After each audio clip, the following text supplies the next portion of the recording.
mais je crois qu'on va commencer, il est 14 heures. Donc on avait commencé à discuter, parler la dernière fois de l'importance des institutions. Et attendez, qu'est-ce que voilà, je passe un peu le...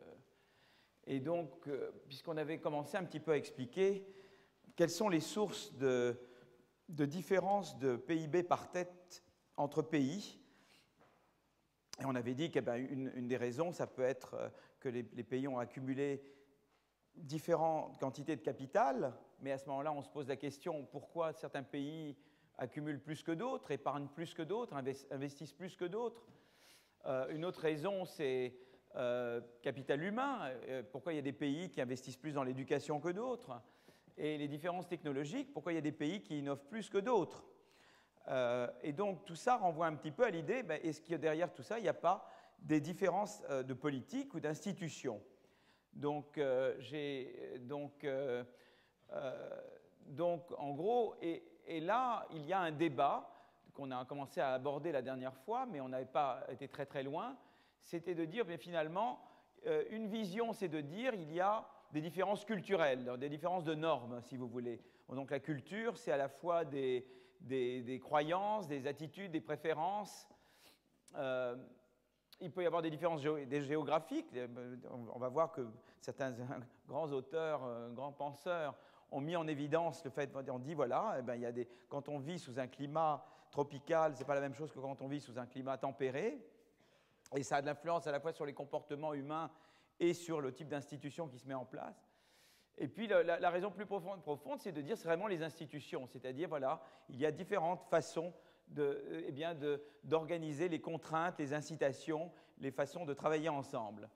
Et un petit peu, donc une institution, donc j'étais revenu, j'avais un petit peu mentionné, il y a Douglas North, qui est un petit peu l'économiste qui a eu le prix Nobel pour son travail sur les institutions.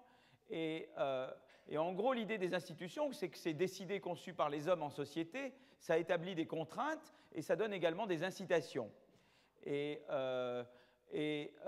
donc, exemple d'institution, je revois très rapidement, on a parlé des protections de droits de propriété. Ça, c'est des choses qu'on peut mesurer. Il y a des mesures de protection de droits de propriété dans les différents pays du monde. Il y a les systèmes juridiques, c'est-à-dire, par exemple, les contrats. Vous savez, on peut écrire un contrat et dans un certain pays, il est appliqué parce que s'il n'est pas appliqué, il y a un système de justice efficace qui s'assure que les contrats sont appliqués. Il y a d'autres pays où on peut écrire tous les contrats qu'on veut et les contrats ne sont pas appliqués, ne sont pas mis en œuvre. Donc là, il y a également des mesures, de façon plus ou moins de mesurer ce qu'on appelle contractual enforcement en anglais. Il y a ce qu'on appelle la corruption, c'est-à-dire la possibilité ou non pour des intérêts privés d'acheter les gouvernements, de contraindre les gouvernements à faire des politiques qui vont dans leur sens. Et donc il y a également des mesures de corruption. Elles ne sont pas très bonnes, on en parlera à un certain moment. Ce n'est pas des mesures tout à fait fiables, les mesures empiriques de corruption. Il y a les barrières à l'entrée, tout ce qui empêche des nouveaux innovateurs, des nouvelles firmes d'entrer sur le marché. Donc ça, on en parlera également. Il y a également démocratie versus totalitarisme. Il y a des mesures de démocratie, j'en parlerai tout à l'heure. Il y a en particulier, comme mesure de démocratie, il y a des indicateurs qui disent voilà, est-ce que les gouvernants sont sujets ou pas à des contraintes, Par exemple, l'exécutif est contraint par le législatif ou pas, ou bien les médias font qu'il ne peut pas faire ce qu'il veut. Et puis, il y a également les règles électorales, c'est-à-dire quels sont les systèmes électoraux? Est-ce que c'est des systèmes majoritaires ou proportionnels? Est-ce qu'on est en système présidentiel ou parlementaire? Et tout ça, évidemment, a de l'influence. Donc tout ça, c'est une chose... Et c'est des choses dont on peut parler dans l'abstrait, mais on peut aussi... Il y a des mesures plus ou moins bonnes de ces choses-là, et on peut faire aussi de l'économétrie avec ces choses-là, voilà, qui vaut ce qu'elle vaut. Voilà, c'est jamais parfait, mais en tout cas, on peut dire des choses. Voilà un petit peu le genre de... Quand je parle d'institutions, c'est à ce genre d'animaux-là que je pense. Voilà. Alors, donc, je parlais un peu de la contribution à Acemoglu Johnson Robinson, parce qu'en fait, comme je vous disais la dernière fois, si vous regardez, vous voyez tout de suite un lien entre la protection des droits de propriété et le PIB par tête. Vous voyez, les pays qui sont, ça c'est en coupe, en 1980, entre 85 et 95 en moyenne, et un pays c'est un point. Hein, ça correspond à un niveau moyen sur cette décennie de protection contre les risques d'expropriation, et puis ça représente un niveau moyen de PIB par tête, qui reflète un peu le niveau de vie du pays. Et on voit qu'en gros, si on fait ce qu'on appelle une régression statistique, on voit en gros qu'il y a si on essaie de faire quelque chose de linéaire, on voit que c'est une relation croissante, c'est-à-dire que mieux on est protégé contre les risques d'expropriation, plus le niveau de vie est grand. Mais ça, évidemment, on peut dire que ça peut refléter une causalité dans les deux sens. Ça peut vouloir dire qu'évidemment, s'il y a une meilleure protection des droits de propriété, eh bien, il y a davantage de prospérité, puisqu'on peut faire davantage d'activités, d'investissement, d'innovation. Mais ça peut vouloir dire aussi qu'un pays qui est plus riche peut se permettre de payer eh bien, peut avoir un système de police et de justice et toute une série d'appareils qui font qu'il y a protection des droits de propriété. Donc évidemment, ça ne vaut pas preuve. On voit qu'il y a une corrélation, mais on ne parle pas pour le moment de causalité. D'accord ? Alors, on avait vu pareil, le contrôle de la corruption. Les pays qui sont plus développés, au sens d'un plus grand PIB par tête, sont également des pays où la corruption est mieux contrôlée. Mais à nouveau, on peut dire que la causalité pourrait aller dans les deux sens. Pareil, des pays plus démocratiques au sens où l'exécutif est davantage contraint semblent être des pays plus avancés. Voilà. Mais à nouveau, la causalité n'est pas déterminée.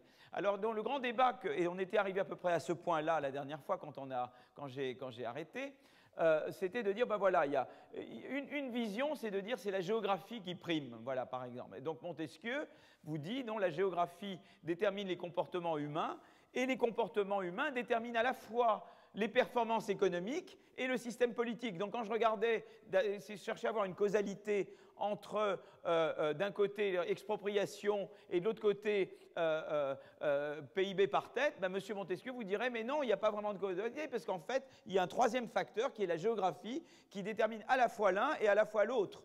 Et donc, on ne peut pas vraiment parler de causalité. Vous voyez ? Donc ça, c'est une vision des choses. Et donc, en fait, sa vision, c'est d'expliquer un petit peu, bon, je le dis de manière caricaturale, mais en gros, vous avez, eh bien, si vous voulez, en disant, voilà, dans les climats chauds, ben, on tend à être plus apathique, et quand on est plus apathique, eh bien, on s'accommode davantage d'un gouvernement très paternaliste, et voilà, la démocratie ne devient pas une chose très importante. Alors que si on est dans un régime, sous un climat plus vigoureux, eh bien, on est plus réveillé et la démocratie, on exige davantage de démocratie, etc.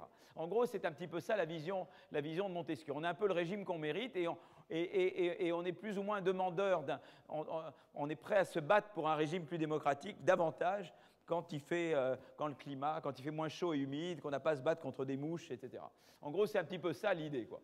Alors, il y a eu des versions plus modernes, Jared Diamond et Jeff Sachs qui mettaient beaucoup l'accent sur l'aspect géographique. Et il dit évidemment, dans les zones tropicales, eh bien évidemment, il y a les maladies infectieuses ont évidemment des effets beaucoup plus graves que dans les zones tempérées, et ça influe toute une série de choses. Et donc, si vous voulez, alors évidemment, à première vue, on peut dire, mais M. Montesquieu a raison, parce que si on regarde la latitude, vous voyez, c'est-à-dire l'éloignement par rapport à l'équateur, eh bien, on voit que plus on est loin de l'équateur, plus effectivement, on a l'impression que le PIB par tête est élevé. Et on trouve évidemment les Scandinaves tout en haut, hein, et on trouve évidemment l'Afrique équatoriale tout en bas. D'accord ? Et donc, on peut croire à première vue que ces gens-là ont raison. Et donc, l'idée, c'est de dire, ben non, on va essayer de dire non, que c'est les institutions qui sont importantes. Ça ne veut pas dire que la géographie peut ne pas être importante, mais si elle est importante, c'est parce qu'elle influe sur les institutions qui, eux, influent. Mais on va voir, donc la démonstration, donc imaginez-vous, d'un côté Jeff Sachs, de l'autre côté mes amis Acemoglu et compagnie, et l'un dit c'est la géographie qui prime, et l'autre dit c'est les institutions qui priment. Et donc, il faut, c'est comme des avocats, l'un va être avocat de l'un et l'autre va être avocat de l'autre. Alors, finalement, il y a en fait la démonstration pour montrer la primauté des institutions. Elle repose essentiellement sur trois types d'arguments. Voilà, c'est ça qu'ils ont dans leur démonstration. Le premier argument, Et ce qui est intéressant, c'est que on utilise l'histoire comme expérience naturelle, vous voyez. On ne peut pas vraiment faire d'expérience soi-même, comme on fait en médecine, mais on peut utiliser l'histoire comme un laboratoire d'expériences naturelles. Et plusieurs épisodes comme ça. Moi, j'ai vécu un petit peu ça avec l'économie de la transition, quand il y a eu la chute du mur de Berlin et qu'on a créé la BERD notamment. Et alors, il y a plein de pays qui se sont engagés dans des expériences de transition. Ils ont fait des choses assez différentes et on a pu regarder les résultats. Et souvent, comme ça, il y a des périodes où l'histoire vous permet de faire des expériences naturelles et d'apprendre un petit peu. Alors, la Corée, c'est intéressant. Pourquoi? Parce que la Corée, eh bien, c'est au départ un pays économiquement, culturellement et ethniquement homogène. Au sortir de la Deuxième Guerre mondiale. Quand je mets WW2, c'est World War II, mais c'est parce que je ne sais pas écrire la Seconde Guerre mondiale de manière courte en français. Mais en fait, ce qui est intéressant, c'est que en fait, le Nord était plus industrialisé que le Sud. C'est ça qui est intéressant. S'il y avait une des régions plus développées que l'autre, c'était plutôt le Nord, quoi, et pas le Sud. Et qu'est-ce qui se passe? Il y a une séparation exogène entre le Nord et le Sud. Le Nord rentre dans l'orbite communiste, le Sud reste dans l'orbite américaine. Et donc c'est un choc exogène parce que le choc n'est pas lié aux conditions économiques, culturelles ou géographiques dans le Nord ou dans le Sud. C'est une expérience naturelle où des sujets semblables reçoivent des traitements différents, vous voyez. Mais là, c'est l'histoire qui fait ça. Et alors à ce moment-là, d'un côté, vous avez communisme et économie planifiée dans le Nord, capitalisme dirigiste, certes non démocratique au départ, comme chacun sait, ça s'est démocratisé après, dans le Sud. Et alors à ce moment-là, vous voyez, ça c'est extraordinaire, ça c'est vraiment une expérience naturelle. On a le PIB par tête, vous voyez l'évolution du PIB par tête au cours du temps en Corée du Nord et en Corée du Sud. Et vous voyez, c'est frappant, quoi. Le Sud, évidemment, décolle et le Nord ne décolle pas. D'accord? Et en fait, s'enfonce plus. Donc voilà, ça c'est un peu une façon de dire, vous voyez, donc j'ai toujours mes amis à Acemoglu et compagnie qui disent à Sachs, mon coco, si tu mon copain, pas coco, non, coco, si le coco il serait là, Jeff Sachs, si tu avais raison, eh bien les deux, voilà, ils auraient suivi les mêmes évolutions puisque c'est la géographie qui aurait tout déterminé et on voit bien qu'il y a une divergence très forte entre le Nord et le Sud. Donc la deuxième partie de la démonstration, c'est de dire, voilà, on va créer un instrument. C'est-à-dire qu'en gros, qu'est-ce que je veux? J'en avais parlé un peu pendant ma leçon inaugurale, mais je vais vous expliquer ce que c'est qu'un peu l'idée de l'instrument. Je veux montrer, je sais que j'ai une corrélation positive entre le PIB par tête et le fait qu'on soit protégé contre l'expropriation ou d'autres mesures de développement institutionnel. Mais c'est des corrélations, je n'ai pas vraiment une causalité. Moi, ce que je voudrais pouvoir dire, c'est que j'ai un lien causal du développement institutionnel sur le développement économique. Donc je cherche un instrument, c'est-à-dire une source exogène de variation de la qualité des institutions qui n'influence le PIB par tête que parce que ça influence les institutions. Vous voyez ce que je veux dire? J'appelle ça un instrument. Et l'instrument que Acemoglu trouve, c'est la mortalité des colons. C'est-à-dire que qu'est-ce qui s'est passé? Il y a eu donc différentes zones dans le monde, notamment en Afrique, qui ont été, ou en Amérique latine, ou en Amérique, qui ont été colonisées, enfin, dans l'Amérique tout entière, qui ont été colonisées par des Européens. Ce qui s'est passé, c'est que dans certains endroits, les Européens sont tombés malades.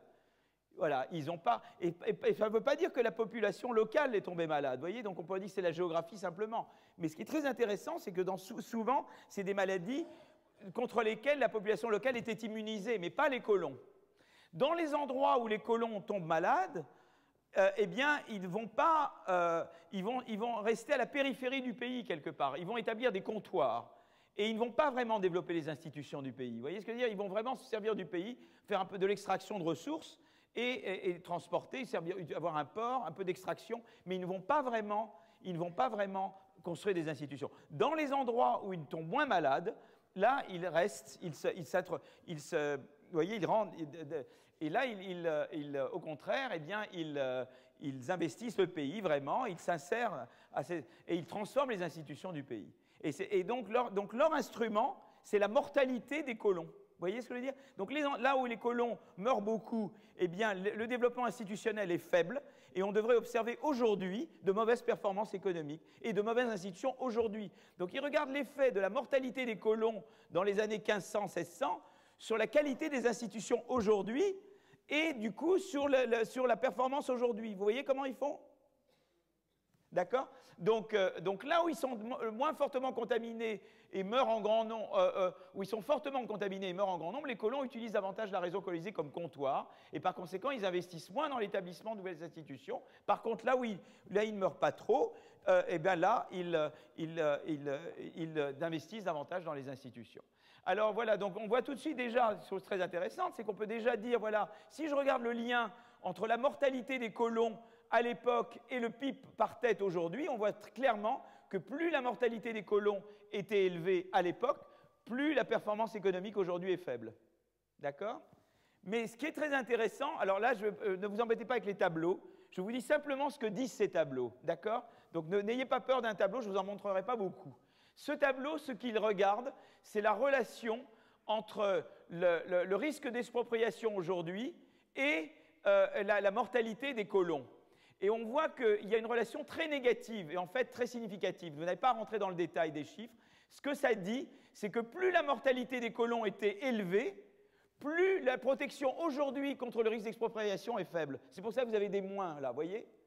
Et ce qui est très intéressant, c'est que la latitude n'importe pas beaucoup. C'est vraiment ça qui est important. Donc ça, c'est ce qu'on appelle la première étape. Vous voyez, comme je fais une instrumentalisation, j'essaie de voir l'effet de la mortalité des colons sur le risque d'expropriation. Et ensuite, je vais regarder ça, l'effet sur la performance aujourd'hui. Donc déjà, ça, ce que ça me dit, c'est que c'est un bon instrument. La mortalité des colons m'informe sur la qualité des institutions aujourd'hui. Et il y a tout un pan de l'économie très intéressant aujourd'hui, avec des jeunes très talentueux comme Nathan Nunn et d'autres, qui regardent l'effet de choses qui se sont passées il y a très longtemps sur la qualité des institutions aujourd'hui.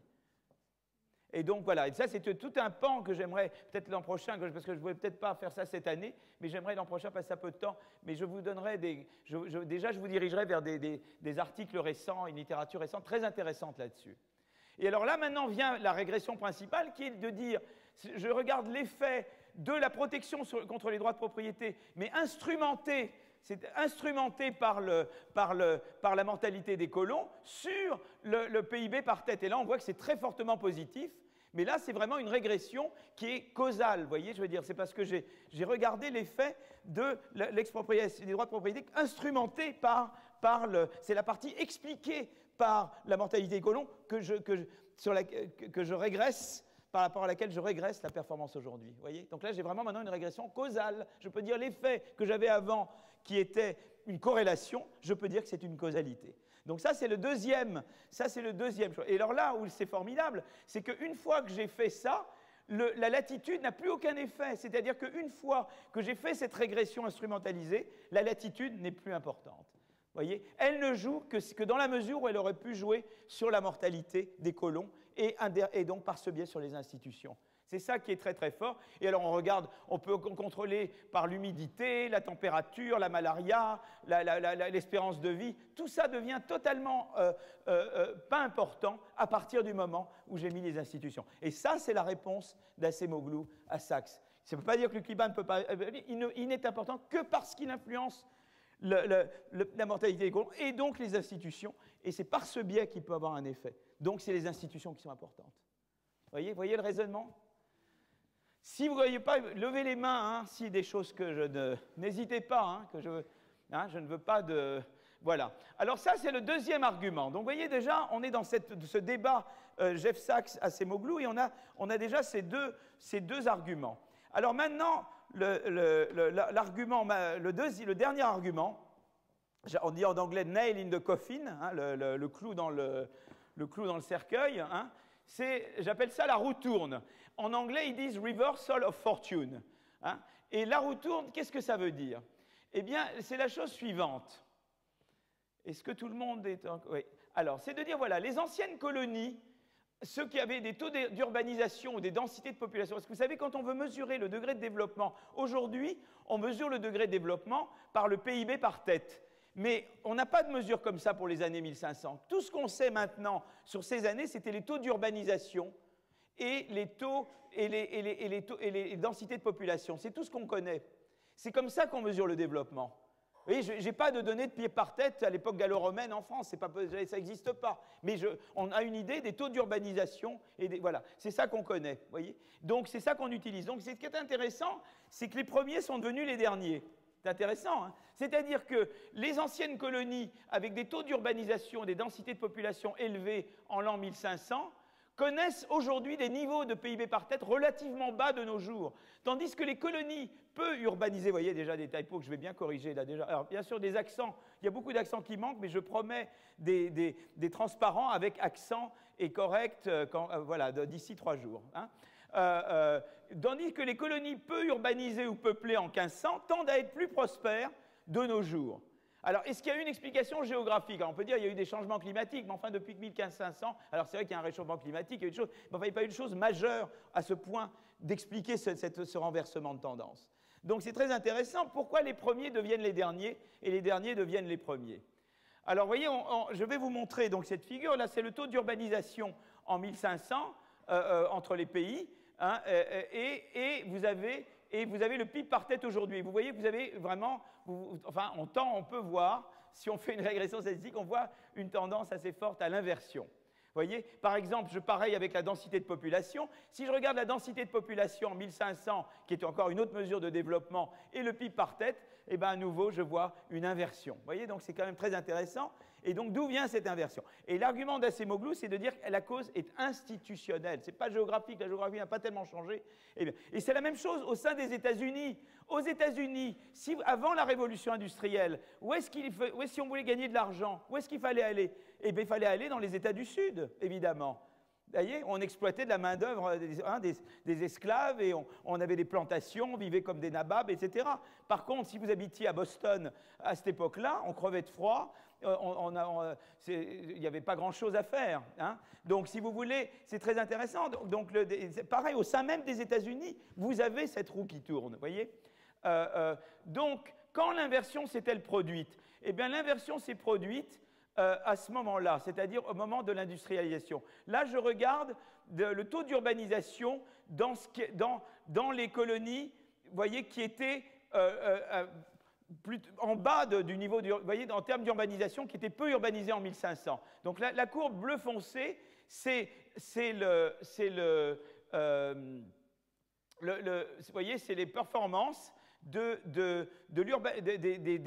colonies qui étaient peu urbanisées. Et on voit que, voyez, on voit que surtout à partir de 1900, du 19e siècle, elles décollent et elles dépassent les performances des colonies qui étaient très urbanisées. C'est-à-dire que l'inversion, quand est-ce qu'elle se produit? Elle se produit au moment de l'industrialisation. Alors on se dit, tiens, mais qu'est-ce qu'il y a de spécial avec l'industrialisation? Pourquoi ça fait eh bien, ça fait pourquoi c'est là que c'est là? Pourquoi l'inversion se produit au 19e siècle? Alors voilà ce que les institutions, eh bien, l'idée est la suivante. Dans les régions densément peuplées, qu'est-ce qui se passe? Eh bien, on met en place, les colons mettent en place des institutions extractives, c'est-à-dire des institutions faites pour employer beaucoup de gens, pas payés, esclavagisés, illettrés, d'accord? Il fallait de la main-d'œuvre physique pour les plantations. Et on joue sur les économies d'échelle. En gros, c'est ça. Hein. Donc, on met en place des institutions extractives dans les régions densément peuplées. Et alors, où est-ce que c'est densément peuplé? C'est densément peuplé aux Barbades, à Cuba, Haïti, Jamaïque, etc., quand on va du côté américain. Hein. Et elles ont été les régions les plus riches. À un moment donné, l'un de ces endroits a été le number one entre le XVIe et le XIXe siècle. C'était des régions très prospères et très riches, évidemment. Il y avait des gens qui vivaient très très mal, mais disons qu'on pouvait beaucoup s'enrichir dans ces régions-là. Le côté négatif de ces institutions s'est manifesté quand l'industrialisation est arrivée. Parce que l'industrialisation, qu'est-ce qui s'est passé? Eh bien, elle a amené des possibilités dans le commerce et l'industrie, mais pour ça, il fallait innover quelque part. Il fallait faire de l'innovation.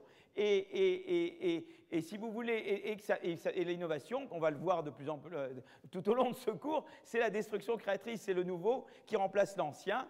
Et c'est des acteurs qui reviennent sans arrêt. Donc il faut, pour la destruction créatrice, d'abord pour l'innovation, d'abord de l'éducation, et puis il faut des institutions qui permettent l'entrée et la sortie. D'accord? Or, évidemment, dans les zones du Sud, ben, vous aviez ces plantations, ces gros propriétaires fonciers, il n'y avait pas d'entrée, il n'y avait pas de mobilité du travail. Si on était employé sur une des plantations, même après l'abolition de l'esclavage, On ne pouvait pas aller facilement travailler pour quelqu'un d'autre. Ils avaient des règles entre eux qu'on ne pouvait pas embaucher le travailleur du voisin.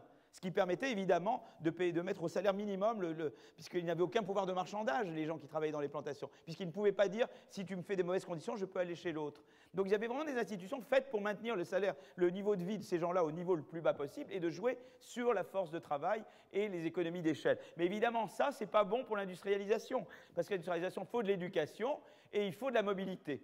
Et donc, c'est très intéressant parce qu'en fait, où est-ce que vous avez ça? Vous avez ça au nord. Pourquoi? Parce qu'au nord, eh bien, il y a très peu de population indigène. Ce n'est pas là qu'on fait venir les esclaves. Et donc, vous avez des gens qui doivent s'entendre. Et il y a des institutions que Acemoglu et ses amis appellent inclusives. C'est-à-dire où tout le monde s'entend, il y a des règles, des bonnes règles de bonne conduite ensemble. Et pas du tout extractives. Alors évidemment, les performances n'étaient pas extraordinaires avant l'industrialisation, mais au moment de l'industrialisation, ces institutions-là permettent à Boston, à tous les endroits du Nord, de décoller et évidemment de dépasser très largement les performances dans les États américains du Sud. Voilà. Donc l'industrialisation du XIXe siècle favorise les sociétés plus ouvertes à la concurrence, à la libre entrée, à la mobilité. Et bien ça, c'est le Nord des États-Unis, par exemple, où c'est le Nord contre le Sud, voyez. Et donc, vous voyez d'ailleurs, c'est très intéressant, on voit le décollage, évidemment. Vous voyez, au Mexique, ça ne décolle pas. Vous voyez, quand on regarde depuis 1750, le décollage, donc, vous voyez, au XIXe siècle, aux US, ça décolle, puisque l'industrialisation arrive, donc US dans son ensemble, ça décolle. Mais je peux voir d'autres pays, par exemple, le Mexique ne décolle pas, par exemple, et les autres décollent, mais avec retard, puisque, en fait, c'est avec retard que, eh bien, mais de manière très intéressante, les États-Unis décollent à cause des zones qui étaient initialement les moins densément peuplées et donc initialement les plus pauvres. C'est ça qui fait décoller l'Amérique. Ce n'est pas le Sud qui va faire tirer l'Amérique, c'est le Nord. Oui. Donc ça, c'est très intéressant. Donc expliquer l'inversion, eh bien, ce qui s'est passé, c'est qu'il y a eu ce qu'on appelle une inversion institutionnelle. Les sociétés initialement plus riches se sont dotées d'institutions extractives qui n'ont pas favorisé l'innovation et le progrès technique lorsque la vague de l'industrialisation est arrivée d'Europe. Les Européens avaient introduit des institutions, oh là là, il y a plein de fautes que je vais corriger évidemment, des institutions plus inclusives dans les régions moins densément peuplées, et au contraire, ils avaient introduit des institutions plus extractives dans les régions initialement plus pauvres. D'accord? Donc évidemment, l'esclavage dans les Caraïbes, le travail forcé en Amérique du Sud, etc., qui a été peut-être très bien au moment où c'est des plantations qui dominaient, mais évidemment pas bon du tout au moment de l'industrialisation. Et alors, ce qui est très intéressant, pour vous montrer l'inversion institutionnelle, je vous la montre directement, c'est-à-dire que là, vous avez eh bien, l'urbanisation, les taux d'urbanisation en 1500, et là, vous avez, par exemple, les contraintes sur l'exécutif aujourd'hui. Et on voit que plus un pays était densément peuplé avant, moins vous avez de contraintes sur l'exécutif aujourd'hui, voyez. Plus un pays était densément peuplé en 1500, eh bien, oui, c'est ça. Donc, first year, c'est ça. Donc là, j'ai deux fois la même. Mais donc, en fait, ce qui se passe, c'est que les causes immédiates et fondamentales de la diversité, récapitulons. Donc, on a dit, voilà, qu'est-ce qui est important? Ben, les institutions, c'est important. Parce qu'évidemment, il y a le capital et la technologie, mais derrière, il y a les institutions. La stratégie empirique pour démontrer la primauté des institutions, eh bien, c'était de dire d'abord l'expérience coréenne ou des expériences naturelles. Il y en a d'autres que l'expérience coréenne. Par exemple, au Mexique, vous avez des villes frontalières entre le Mexique et les États-Unis, par exemple en Californie, et qui avant étaient entièrement mexicaines. Et vous voyez tout à fait la partie américaine et la partie mexicaine qui ont connu exactement comme la Corée du Nord et la Corée du Sud. Donc, des expériences comme la Corée du Nord et la Corée du Sud, vous en avez beaucoup en particulier. Ils donnent l'expérience de cette ville frontalière en Californie, qui est exactement comme la Corée. La deuxième, c'est l'expérience coloniale, puisque ça me donne un instrument. La mortalité des colons sert à instrumenter pour le niveau de développement institutionnel aujourd'hui, qui, lui, détermine la performance économique aujourd'hui. Et puis la deuxième, c'est la roue qui tourne. C'est-à-dire que vous avez des régions où il y avait eh bien, des régions qui étaient densément peuplées. Tout d'un coup, eh bien, évidemment, se mettent en place des institutions qui deviennent un obstacle, qui étaient bonnes à une époque, mais qui deviennent un obstacle. Et ça, c'est une idée que l'on va retrouver souvent. C'est une idée beaucoup que Gerschenkron a développée. C'est-à-dire que certaines choses qui peuvent être bonnes pour la croissance à un certain moment peuvent devenir nuisibles à la croissance. Nous avons en France des institutions institutions et des politiques qui étaient bonnes pour la croissance pendant les 30 Glorieuses, qui maintenant sont des boulets. Il faut qu'on change. Et c'est la même chose chez nous. Vous voyez, et ça, c'est l'histoire qui se répète. C'est-à-dire que ce n'est pas toujours les mêmes. Il y a quelques constantes. Par exemple, c'est évident que l'hyperinflation n'est jamais une bonne chose. L'expropriation complète n'est jamais une bonne chose. Il y a certaines constantes, mais par-delà ces constantes, il y a des choses qui deviennent importantes à certains stades et qui changent quand on change de stade de développement. Voilà, donc ça c'était un petit peu ce que je voulais dire. Donc maintenant je vais parler, donc la prochaine fois c'est maintenant, je vais parler du modèle de croissance schumpeterien et le confronter avec les données empiriques. Et je vais parler du rôle et des politiques de concurrence. Alors il est 14h30, je vais continuer jusqu'à 15h et on fera une petite pause à 15h de 5 minutes, c'est ça l'idée, hein? D'accord. Ça va, vous êtes encore en vie? D'accord, super. Très bien. Eh bien, on passe au... Je crois que j'aurais fini avant la fin, en fait. Je suis un peu embêté parce que j'ai été trop vite. Je peux aller plus lentement. Alors, cours 2, partie 1. Voilà. Alors, on va faire maintenant comme ça. Chose que j'avais montrée. Alors, j'en arrive plus. Alors, voilà. Ça y est. Alors, diapo, orientation, diaporama. Voilà. À partir du début. Voilà.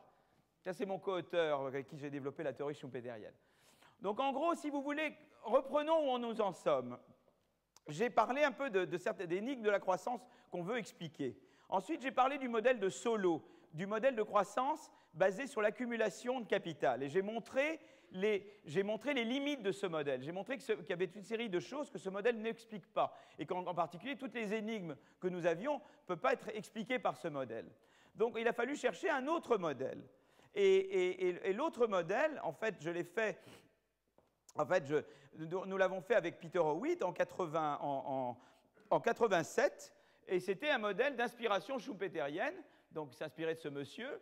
Et l'idée, c'est de reprendre 3 idées importantes de Schumpeter, mais qui n'étaient pas dans un modèle. Quand j'étudiais la croissance, on étudiait le modèle de Solow, le modèle de Harold Domar, quelques modèles, et puis on vous parlait de Schumpeter de temps en temps dans des cours d'histoire de la pensée, où on vous en parlait, on m'en avait parlé en cours d'économie industrielle, en disant, tiens, il y a ce type qui s'appelle Schumpeter, qui disait que l'innovation, c'est important. On se disait, mais tiens, quelle idée intéressante, mais alors où est le modèle? Il n'y avait pas de modèle. Où est l'empirique? Il n'y avait pas d'empirique. Et par contre, il y avait des modèles très élégants, mais qui ne disaient rien sur rien, en gros. Donc, si vous voulez, c'était un petit peu ça, la situation. Donc, on s'est dit, tiens, faisons un modèle qui est basé, qui essaye d'incorporer des idées qui nous paraissent importantes, et puis on développe ce modèle, et puis après, on va voir où ça nous amène. Et ça a été, en fait, le début d'une grande aventure, et qui, en fait, maintenant, est poursuivie par beaucoup des jeunes, et voilà, et c'est là que va la croissance. Et je suis assez content, parce que, en fait, c'est le modèle qui devient dominant en croissance économique. Donc, alors, l'idée sont très très simples, c'est de dire d'abord, comme vous vous souvenez, j'avais dit, Solow, le problème c'est qu'il ne peut pas expliquer le progrès technique, donc déjà il faut pouvoir l'expliquer. Donc la première chose c'est de dire, le progrès technique c'est l'innovation. Donc déjà, il faut de l'innovation pour faire du progrès technique à long terme. Si vous ne faites pas de l'innovation, vous êtes condamné à un moment donné à la stagnation. Alors ça c'est une idée très importante déjà. Pourquoi c'est important? Parce que si vous voulez, il y a des pays qui ont commencé à se développer, qui ont fait du rattrapage, mais comme ils n'ont pas innové, à long terme, ils s'essoufflent. Vous voyez? Donc ça, c'est l'idée de la trappe, de la middle income trap, mais c'est une idée très importante. C'est ce que la Chine est en train de comprendre. Les Chinois comprennent que s'ils veulent faire de la croissance à long terme, ils vont devoir faire plus d'innovation. Et ils se demandent comment je vais la générer. D'accord? Et là, évidemment, ils vont avoir un gros problème parce qu'ils se heurtent à leurs institutions politiques. Mais ça, il faut les amener petit à petit. Mais pour le moment, ils pensent qu'ils peuvent y arriver dans le cadre de leurs institutions actuelles. Donc là, il y a un grand débat. Mais c'est vraiment l'idée de dire la croissance de long terme, c'est l'innovation. Il ne peut pas y avoir d'autre parce que l'accumulation de capital, on l'a vu, a ses limites. À un moment donné, à cause des rendements décroissants, eh bien, on atteint des points stationnaires. Donc il faut de l'innovation. La deuxième idée, c'est que comment on fait venir l'innovation? Alors l'idée, c'est de dire que l'innovation, ça vient des politiques et des institutions. Donc en fait, le travail d'Acemoglu que j'ai montré, Acemoglu a étudié la croissance dans le livre que nous avions écrit avec Peter Howitt. Donc Acemoglu est typiquement, je dirais, mon premier disciple, parce qu'il a vraiment développé. Donc lui, il a dit, l'institution c'est important, et moi je vais trouver des preuves dans l'histoire de l'importance des institutions. Mais si vous voulez, l'idée, elle vient de là, c'est de dire, voilà, l'innovation, eh bien, c'est l'environnement qui détermine parce que c'est le fait d'entrepreneurs et il faut que ces entrepreneurs aient un climat favorable à l'innovation. Si vous leur prenez tout, ils ne vont pas innover. S'il y a de l'hyperinflation, ils ne vont pas innover. S'il n'y a pas un droit des contrats et des protections contre les droits de propriété, ils ne vont pas innover. Si dès qu'ils innovent, comme en Chine, sous les empereurs, on leur dit vous arrêtez parce que vous menacez le pouvoir de l'empereur, ils ne vont pas innover, etc., etc. S'ils n'ont pas accès au savoir, ils ne vont pas innover. S'il n'y a pas d'éducation autour, ils ne vont pas innover. Donc, si vous voulez, tout d'un coup, ça devient passionnant parce que tout ce qui est politique et institution influe sur la croissance parce que ça influe sur les incitations qu'ont les entrepreneurs d'investir dans l'innovation. Voilà. Donc ça, c'est un plan énorme et c'est ça qui fait que l'institution, c'est important pour la croissance. L'institution est importante parce qu'elle influence les incitations des innovateurs potentiels, des entrepreneurs, etc. Donc ça, c'est la deuxième idée, d'accord ? Et la troisième idée, c'est l'idée de la destruction créatrice, c'est-à-dire le nouveau remplace l'ancien. Il y a conflit entre le nouveau et l'ancien. Voilà.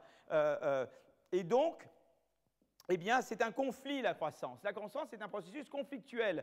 Et c'est tout un problème pour un gouvernement, parce que moi, d'un côté, je voudrais pouvoir dire à des innovateurs potentiels, quand vous allez innover, vous aurez des rentes pendant un certain temps, de l'innovation. Mais je ne veux pas que vos rentes soient une façon de vous opposer à des innovateurs qui viendront après vous. Donc je dois gérer ça, vous voyez ce que je veux dire ? Je dois dire à la fois, vous aurez des pouvoirs et des rentes et des choses, mais en même temps, il ne faut pas que ces rentes et ces pouvoirs empêchent des innovateurs de la génération suivante d'arriver. Et ça, c'est une contradiction. C'est-à-dire que, vous voyez, c'est la dialectique, là. Hein. La croissance est un processus dialectique au départ. Vous avez ce conflit entre c'est le même conflit qu'entre la production et la diffusion d'innovation.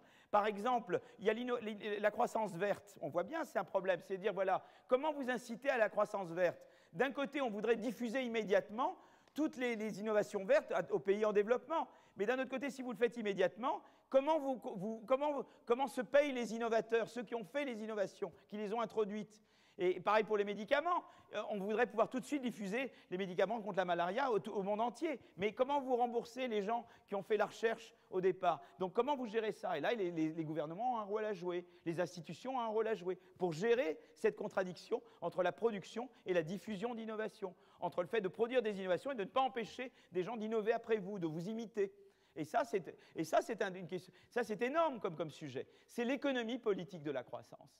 Et là, évidemment, les institutions sont très importantes parce que vous avez des pays où si vous voulez, et c'est là que la corruption est très importante, ou de ne pas en avoir, parce que si vous avez des pays où les gens en place les entreprises en place qui étaient les innovateurs d'hier peuvent dire aux gouvernants, écoutez, je vous donne de l'argent et vous empêchez les nouveaux d'entrer, eh bien, à ce moment-là, il n'y a plus d'innovation. Vous ne voulez pas un truc comme ça. D'où l'importance de lutter contre la corruption, parce que la corruption, ça veut dire que les firmes en place empêchent les innovations futures. Et c'est très intéressant, ça, parce que, par exemple, on dit qu'il y a eu un ralentissement de la croissance en Angleterre au début du XXe siècle. Et il y a des gens comme Olson et Mokyr qui ont dit, mais ça, une des causes de ça, c'est le fait que les innovateurs de la révolution industrielle sont devenus des firmes très puissantes, ce qu'on appelle en anglais des incumbents, des firmes en place très puissantes, qui ont mis des barrières à l'entrée de nouvelles innovations. Donc, en partie, on peut expliquer les longs cycles comme ça. Vous voyez ce que je veux dire ? Le fait qu'il y ait eu un ralentissement de la croissance en Angleterre au début du XXe siècle, certains l'expliquent justement par le fait que les innovateurs de la révolution industrielle étaient devenus évidemment les conservateurs d'après, quoi, et qui empêchent les nouvelles innovations d'arriver. Bon, ce n'est pas l'explication unique des vagues technologiques, mais c'est en tout cas une explication intéressante qui repose directement sur ce troisième volet. Donc on a fait un modèle qui incorporait ces trois aspects-là. Et alors évidemment, il y avait un soutien empirique, par exemple, tout de suite. D'abord, le soutien institutionnel, je veux dire, toute la démonstration à Acemoglu soutient la chose. Elle dit, voilà, je vous ai montré il y a un moment que la protection des droits de propriété, c'est bon pour la croissance. Et surtout bon pour la croissance après la révolution industrielle, le respect des contrats, l'ouverture. On peut montrer aussi que l'ouverture au commerce est une bonne chose. Tout ça va dans le sens du modèle schumpeterien, parce que qu'est-ce qu'on veut dans l'idée, c'est que la protection des droits de propriété, ça, c'est bon pour protéger les rentes de l'innovation. Le commerce, c'est bien parce que ça augmente les rentes de l'innovation. Quand vous avez du commerce, vous vendez à plus de monde, et donc vous avez de plus grandes rentes de l'innovation. Donc tout de suite, il y a l'idée que le commerce est une bonne chose, parce que c'est par un effet d'échelle. Un innovateur, il a un marché plus grand. Quelqu'un qui écrit un bon livre, il le vend beaucoup plus. D'accord? Donc, tout ça va dans le sens du modèle, surtout du deuxième côté du modèle, de ce point-là du modèle schumpeterien. On sait que la croissance est entravée par l'expropriation, par l'hyperinflation, la fiscalité confiscatoire, là j'ai une faute d'orthographe, et donc on sait ça aussi, il y a de l'évidence là-dessus, d'accord? On sait que quand les Suédois ont introduit une fiscalité moins confiscatoire dans les années 90, eh bien l'innovation a été dopée en Suède, d'accord? Donc on a de l'ample évidence empirique qui va dans le sens du modèle schumpeterien. Il y a également le fait que la croissance est positivement corrélée avec l'investissement en R&D et les brevets, particulièrement dans les pays développés. Ça, il y a également beaucoup d'évidences empiriques qui montrent cette corrélation entre la croissance dans les pays développés particulièrement et à la fois le côté input, qui est l'investissement en recherche-développement, et le côté output de l'innovation, qui est l'innovation mesurée par les brevets. Donc tout ça va dans le bon sens. Et puis, finalement, il y a encore une chose de très intéressante, c'est que la croissance est positivement corrélée avec la destruction créatrice. Ici, je montre, alors évidemment, je l'ai fait comme une droite, je l'ai fait une droite de régression, je montre, c'est des données sur la période 2000-2012, et je regarde en horizontal, c'est la destruction créatrice d'établissements, c'est-à-dire, c'est le taux auquel on détruit et on crée des entreprises, vous voyez? Ça, c'est le taux de destruction créatrice. Et puis en ordonnée, je mets la croissance du PIB, et ça, je le fais par région. Donc, c'est qu'aux États-Unis, vous avez des municipalités, et il y a des municipalités où il y a plus ou moins de destruction créatrice, et des municipalités où il y en a plus ou moins. Et je peux regarder le PIB par tête. Et ce qu'on voit très clairement, c'est que les endroits les plus dynamiques, c'est les endroits où le PIB par tête est plus grand. Vous avez plus de destruction créatrice en Californie et dans le Massachusetts que vous en avez en Alabama et au Mississippi, et vous avez bien sûr un PIB par tête, une croissance du PIB par tête plus grande. C'est-à-dire qu'on voit également, c'est ça qui est intéressant, c'est que plus il y a un lien entre la destruction créatrice et la croissance du PIB par tête. Vous voyez, on voit très clairement qu'il y a un lien entre les deux. Je le montre là en termes de secteur. Là, c'est au niveau sectoriel. Je mesure ça par les taux de création d'emplois ici, ou par la création-destruction d'emplois, une mesure qui a à la fois la destruction et la création. Qu'on prenne l'un ou l'autre, on voit qu'il y a toujours un lien positif entre, ça c'est en termes d'emploi, mais on l'aurait pareil en termes d'entreprise, le taux de ce qu'on appelle turnover, de remplacement de vieilles entreprises par des nouvelles, et le PIB par tête. Il y a un lien positif entre la croissance du PIB par tête et ce taux de destruction créatrice. Donc, si vous voulez, il y a vraiment de l'évidence empirique qui soutient le modèle schumpeterien, vous voyez, très très clairement. Et ça, c'est donc le troisième point du modèle schumpeterien. Donc, on s'est dit, quand on avait fait le modèle avec Howitt, on a dit que c'est quand même très sympa, ça marche bien, quoi. Ça fonctionne bien, l'évidence va de notre côté, quoi.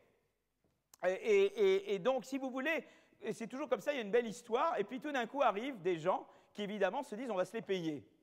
D'accord? Donc, c'est trop beau, quoi. Hein? Donc, on va arriver et on va leur dire, eh bien, c'est terminé. Et alors, qu'est-ce qui se passe? Eh bien, arrivent deux types de débats. Donc, d'abord, des gens très sympas qui, eux, ne voulaient pas vraiment se payer, qui, eux, n'avaient pas de mauvaise intention. Enfin, tout le monde est très gentil. Mais enfin, il y avait eux dont le but principal n'était pas de se payer à Guion et Howitt. Ils ont fait simplement des travaux en disant, la concurrence et la croissance sont positivement corrélées. Or, votre modèle vous dit que la concurrence, c'est pas bon. Parce qu'en gros, ils disent, le modèle schumpeterien, qu'est-ce qu'il vous dit? Il vous faut des rentes de l'innovation pour encourager l'innovation.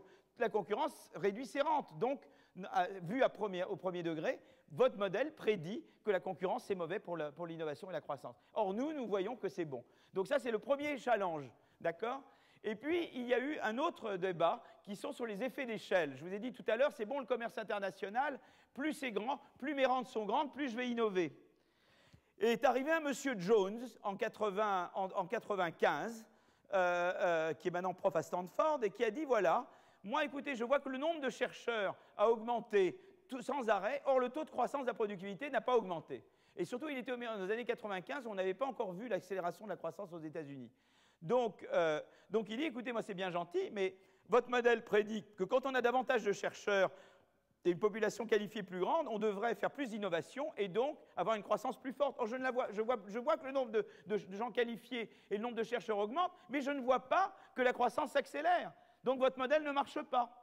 Et à un moment donné, moi, je me souviens, les gens me disaient, ils me regardaient avec pitié, ils me disaient « Bon, c'était gentil, votre truc, mais enfin, bon, ouais, vous avez vu, il y a quand même Jones, quoi, hein, donc quand même, hein. » Et donc voilà, donc on nous regardait gentiment, mais enfin un petit peu avec condescendance. Hein, voilà, bon, bah, c'était oui, nice try, comme disent les Américains. C'était sympa d'essayer, mais bon, ça ne marche pas très bien votre affaire. Hein. Et puis, alors vient une autre critique plus récemment, mais qui est du même ordre. C'est Gordon, qui vous dit un peu la même chose que Jones, en fait. C'est très intéressant parce que personne n'a relié Jones à Gordon, et je suis en train de le faire, et j'espère les clouer au pilori tous les deux, quoi. Voilà. Donc, très gentiment, mais leur dire, voilà, mes cocos, vous n'avez pas vu le truc, mais j'espère, ou ça ne marche pas mon truc, et là, c'est moi qui me suis, et là, c'est moi qui perds, mais hein. Donc, si j'arrive à les neutraliser tous les deux, mais je ne suis pas certain d'y arriver. Mais des gens très sympas par ailleurs. Bon, mais et leur dire, voilà, la stagnation séculaire, c'est de dire, voilà, écoutez, M. Gordon vous dit, peut-être vous avez eu une accélération de l'innovation, mais en tout cas, moi, je vois plutôt que la croissance du PIB par tête, elle augmente pas, et elle a l'air plutôt de décroître. Et moi, je pense que vos innovations d'aujourd'hui, elles valent rien par rapport aux innovations d'avant. En gros, les bonnes ont été faites, et maintenant, c'est des innovations qui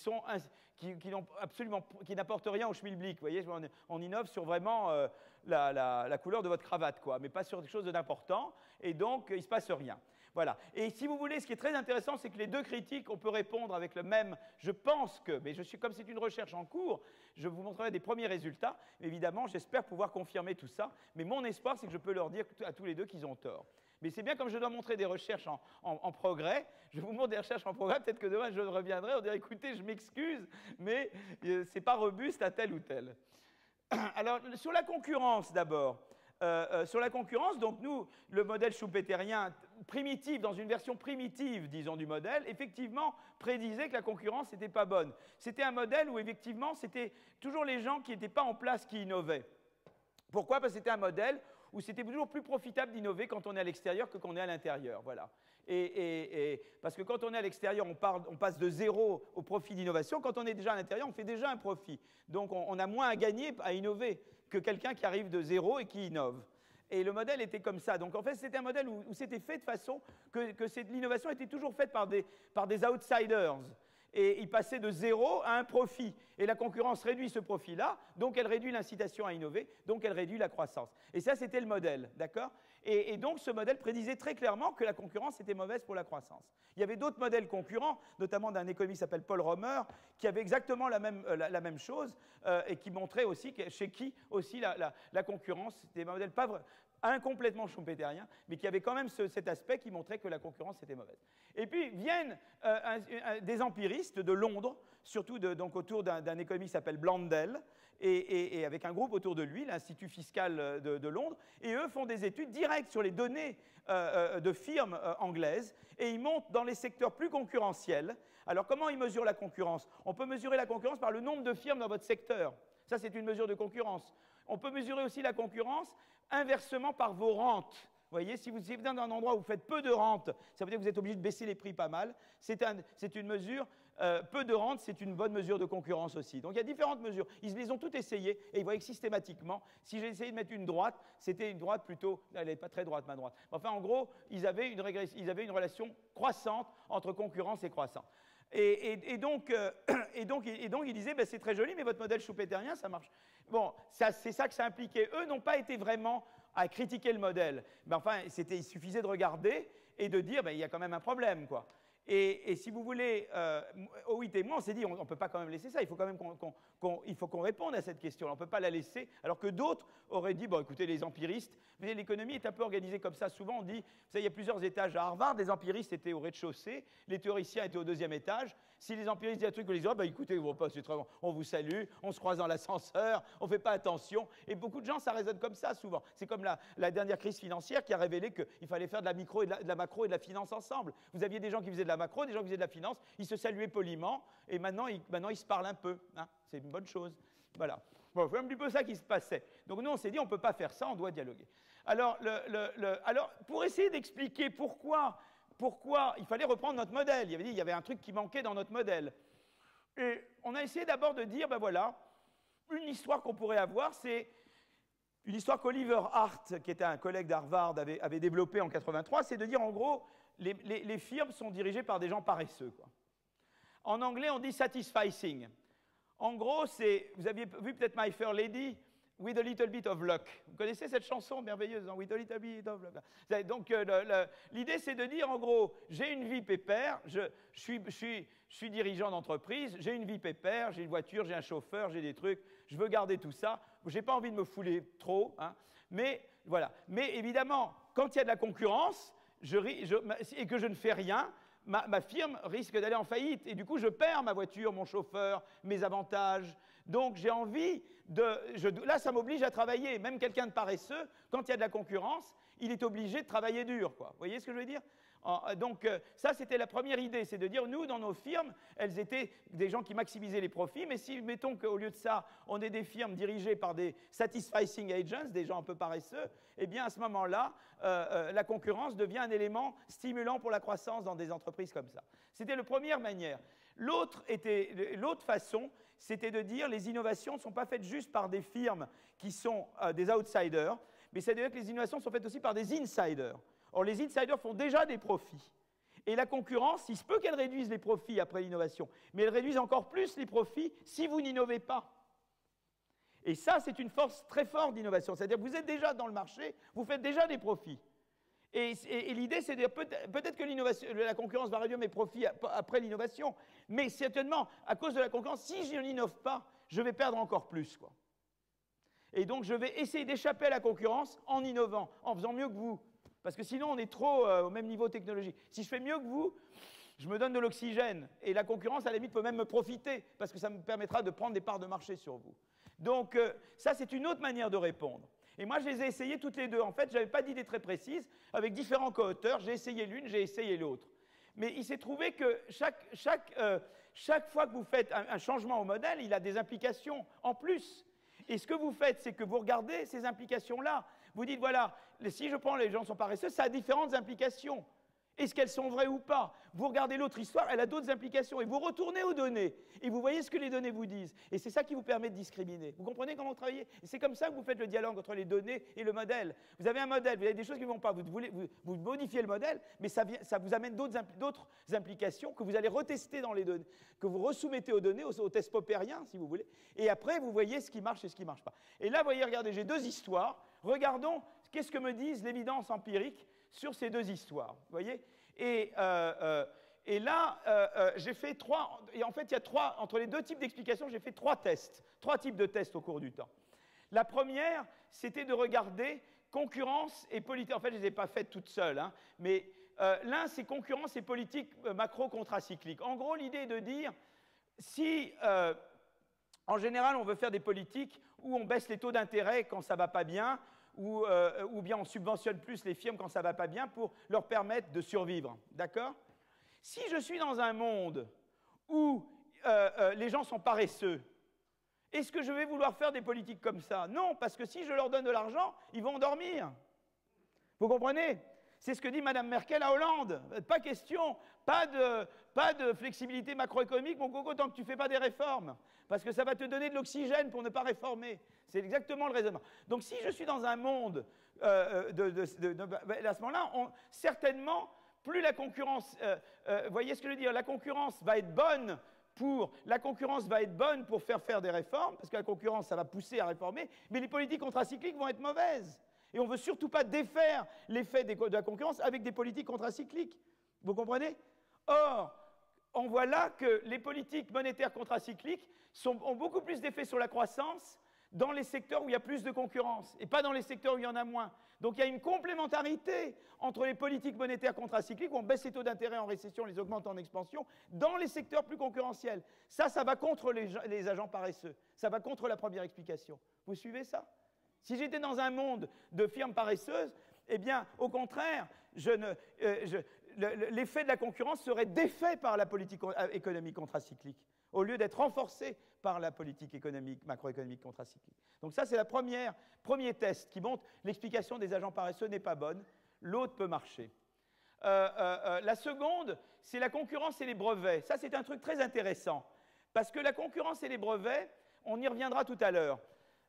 Vous pouvez me dire, bon, mais la protection des droits de propriété, les brevets, ça devait être bon, parce que c'est la protection de vos droits de propriété, ça vous incite à innover plus. Vous pourriez croire que la concurrence n'est pas bonne. Si je suis dans un monde où vous avez des agents paresseux, la concurrence est bonne pour ces gens-là. mais la protection des droits de propriété, ça leur donne plus d'argent. Donc ça va les rendre plus paresseux, vous ne voulez pas. Ou bien vous êtes dans un monde où vous avez des firmes, voyez, ou dans un monde comme j'étais dans le modèle initial, où c'est des outsiders qui innovent, là les brevets sont bons pour eux et la concurrence est mauvaise, mais jamais l'un et l'autre sont bons ensemble. Dans un monde où c'est les outsiders qui innovent, certains sont paresseux, d'autres ne le sont pas, ou ils ne sont pas paresseux, et à ce moment-là, c'est les brevets qui sont bons et la concurrence qui est mauvaise, ou ils sont paresseux, et c'est la concurrence qui est bonne et les brevets qui sont mauvais. Or, qu'est-ce que j'ai montré avec des travaux récents? C'est que les deux sont bons. Et les deux sont bons pour la raison suivante, je vais revenir à ça. Quand j'innove pas, une partie de l'innovation est faite par des firmes en place. Je passe d'un certain profit à un profit plus élevé quand j'innove. La concurrence me baisse mon profit si j'innove pas. Mais la protection de brevet m'augmente mon profit si j'innove. Les deux contribuent à augmenter la différence entre le profit si j'innove et le profit si j'innove pas. Et là, on voit tout de suite la complémentarité. Voyez? Donc voilà encore ça c'est encore un test de l'histoire des firmes. Voyez que l'innovation est faite en partie par des firmes en place et par des firmes, et pas uniquement par des outsiders. Voyez? Parce que la concurrence vous baisse les profits de si vous n'innovez pas, et les brevets vous augmentent les profits si vous innovez. Les deux augmentent la différence entre le profit si vous innovez et les profits si vous n'innovez pas.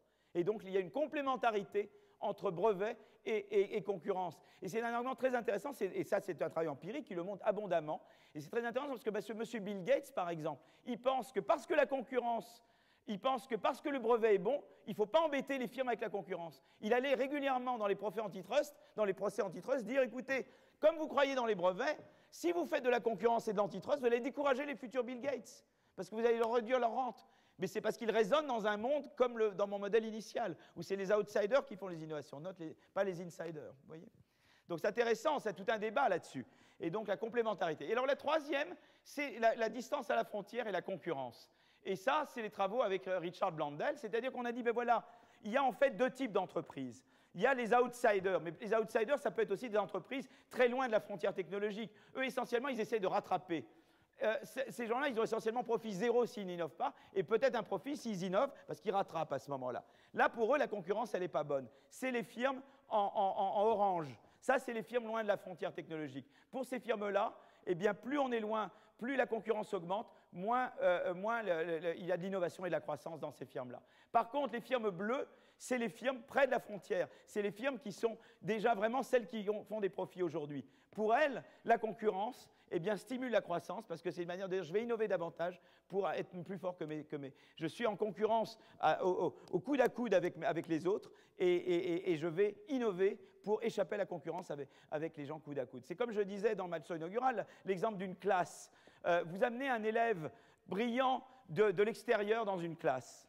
Eh bien, ça va stimuler les meilleurs élèves. Moi, je me souviens, j'avais en 7e, en 6e, en 8e, 7e, rue de Poissy, vous voyez, je fais ma classe primaire tout près d'ici, et on avait amené un Américain, en fait, ses parents étaient américains, et il venait en fait s'installer à Paris, il était très très bon, et ça m'a beaucoup stimulé. Il était premier, j'étais deuxième, et j'ai essayé tout le temps d'essayer de devenir premier. Voilà, moi, ça m'a beaucoup stimulé. Mais je peux vous dire qu'il y a des élèves au queue de classe, eux, ça les a découragés. Ils ont vu ce type arriver, il a dit, bah, alors, déjà, j'ai 1, alors là, maintenant, j'ai aucune chance.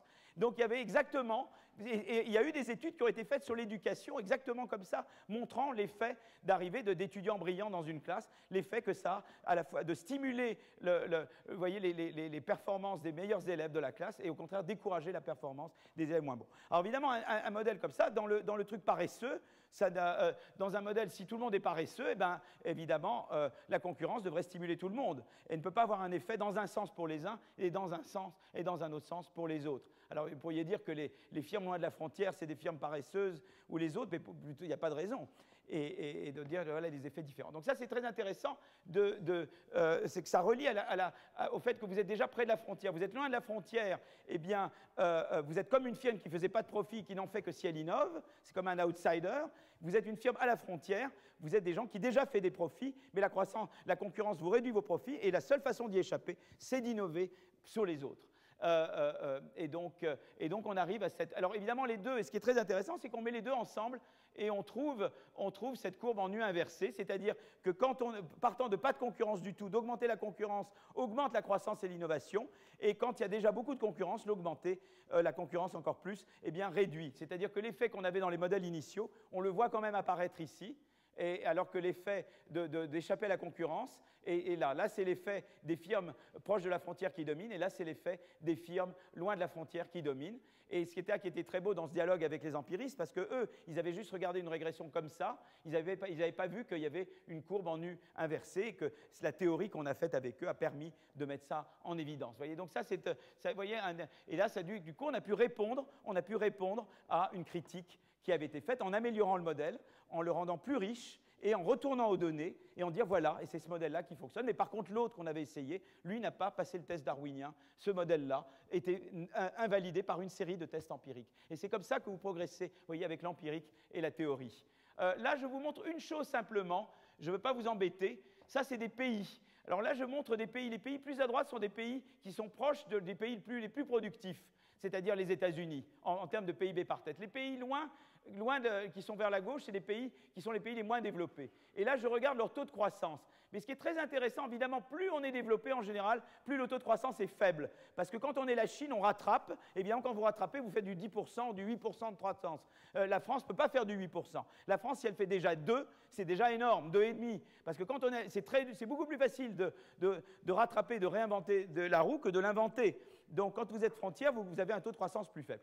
Mais ce qui est intéressant, c'est de voir qu'à gauche, j'ai les pays avec des barrières à l'entrée très élevées, peu de concurrence. À droite, j'ai les pays avec beaucoup de concurrence.